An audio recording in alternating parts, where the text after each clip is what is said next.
رسولیاں جسم میں جو ہوتی ہیں یہ 90% بندش کی وجہ سے ہوتی ہیں.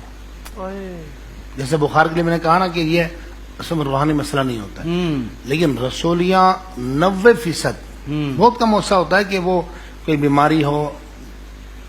آپ دیکھ لیں کہ یہ خواتین میں مرض بہت زیادہ ہوتا ہے، مردوں میں تو ہو جاتی ہے لیکن بہت کم ہوتی ہے، نہ ہونے کے برابر ہے. لیکن خواتین میں رسولیاں بہت زیادہ عام ہوتی ہیں. جی جی.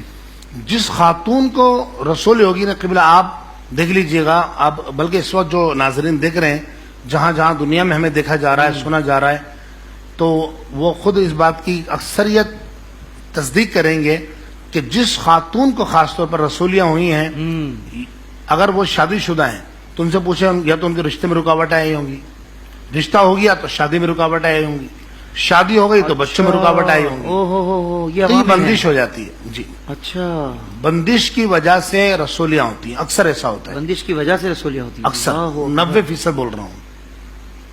اچھا ایک بات اور، اچھا یہ بندش کس وجہ سے ہو جاتی ہے؟ شیخ عبداللہ محدث دہلوی رحمۃ اللہ علیہ نے اس کی چند وجوہات لکھی ہے. صحیح. فرمایا یا تو جنات کے اثرات ہوتے ہیں، جس پر آپ نے فرمایا کئی پروگرام ہو چکے ہیں، ہم اس پر گفتگو نہیں کریں گے، یا یہ جادو کروایا جاتا ہے. صحیح. یا تیسری جو وجہ ہے، دیکھیں جادو جنات تو ہر ایک اس میں مبتلا نہیں ہوتا ہے، لیکن جو تیسری وجہ ہے نا قبلہ، جی، جس کی وجہ سے بندشیں لگتی ہیں، گھر میں معاملات شروع ہو جاتے ہیں، بیماریاں ظاہر شروع ہونا شروع ہو جاتی ہیں، اس کی جو تیسری وجہ لکھی ہے شیخ عبداللہ محدث دہلوی رحمۃ اللہ علیہ نے فرمایا کہ جب گھر میں گوشت دھویا جاتا ہے نا، جیسے ہم مرغی کا گوشت لاتے ہیں، گائے کا لاتے ہیں، وہ دھویا جاتا ہے تو اس کے خون کے چھینٹے پڑتے ہیں سینگ وغیرہ پر، جب سر میں جہاں بھی دھوتے ہیں، جی، جب خون کے چھینٹے پڑتے ہیں تو عام طور پر کیا ہوتا ہے کہ صفائی نہیں کرتے لوگ. یہ خواتین کہتی جب بعد میں صفائی کریں گے اس کو چھوڑ دیا جاتا نہیں ہے، کرتی بہت ساری. تو آپ شیخ عبداللہ محدث دہلوی فرماتے ہیں وہاں جنات آنا شروع ہو جاتے ہیں فوراً. اچھا، اگر یہ مسلسل جنات آتے رہیں تو فرمایا بندش رکھنا شروع ہو جاتی، گھر میں مسائل شروع ہو جائیں گے، بیماریاں ظاہر ہوں گی، مشکلات ظاہر ہوں گی. تو اس لیے تو کہا گیا صفائی نصف ایمان ہے. صفائی نصف ایمان ہے. اچھا ایک بات اور، بندش کس طرح لگتی ہے؟ یہ کئی وجوہات لکھی علماء نے، صوفیہ نے. اچھا صوفی ہوتا ہی وہی جو عالم ہو، جاہل تو صوفی ہوتا ہی نہیں ہے. بہت اچھے، واہ واہ. بیاض بستانی رحمۃ اللہ علیہ فرماتے ہیں اللہ تعالیٰ کسی جاہل کو ولی نہیں بنائے گا، اپنا مقام ولایت نہیں عطا فرمائے گا، اور فرمایا اگر عطا فرمائے گا تو پھر اس کو جاہل نہیں رہنے دے گا. اللہ، بہت اچھے، واہ واہ واہ. آپ دیکھ لیجئے کیسے کیسے اولیاء، فضیل بن عیاض رحمۃ اللہ تعالی علیہ ڈاکو تھے، پھر اللہ نے ولایت کے لیے منتخب کیا. حضرت بشر حافظ رحمۃ اللہ علیہ. ماشاءاللہ یہ فائدہ ہے کہ وظائف بھی ساتھ ساتھ ہیں اور شرعی مسائل بھی ساتھ ساتھ. واہ واہ واہ. اصلاح ضروری ہوتی ہے نا حضرت. بدقسمتی ہے حضرت، میں تو یہ کافی عرصے سے جانتا تھا لیکن مطلب کرتا نہیں تھا.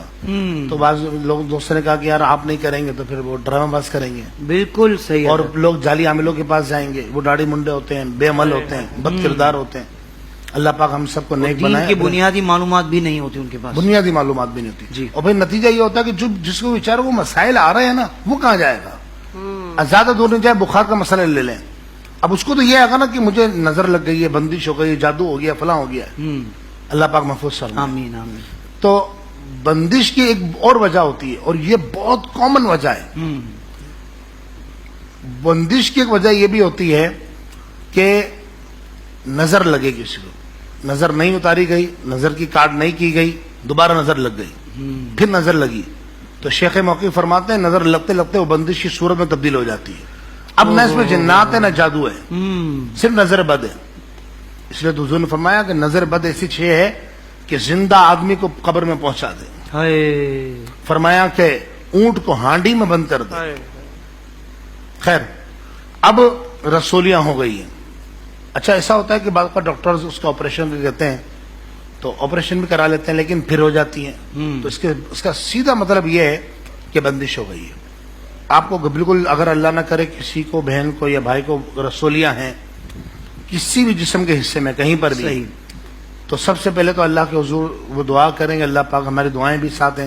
افطار کے لمحات اللہ کریم انہیں شفا کاملہ عاجلہ عطا فرمائے. آمین آمین. تو جو وظیفہ میں عرض کر رہا ہوں اس سے پہلے 3 دن تک ایک عمل کرنا ہے تاکہ جو بندش ہے اس کی کاٹ ہو. میں یہ کرتا ہوں کہ اس طرح رسولی کے جو مریض ہمارے پاس آتے ہیں تو ہم یہ کرتے ہیں کہ ہم سورہ علم نشرح پڑھنے کے لیے دیتے ہیں ان کو.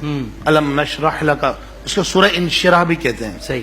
سورہ علم نشہ 70 مرتبہ روزانہ دن میں ایک بار پڑھ لے. بہتر تو یہ ہے کہ ایک نشست میں پڑھ لے، ورنہ اس کو ڈیوائڈ کر کے بھی پڑھا جا سکتا ہے. یعنی کبھی 30 مرتبہ پڑھ لیا، پھر 20 مرتبہ پڑھ لیا، پھر باقی پڑھ لیا. بہتر یہ کہ 70 مرتبہ ایک ساتھ پڑھے. پڑھیے. تو 3 دن تک کم از کم سورہ علم نشہ پڑھنے کے بعد سورۃ الانعام کی آیت نمبر 45 ہے. ٹھیک ہے. فَقُطِعَ دَابِرُ الْقَوْمِ الَّذِينَ ظَلَمُوا وَالْحَمْدُ لِلَّهِ رَبِّ الْعَالَمِينَ. یہ پوری آیت ہے.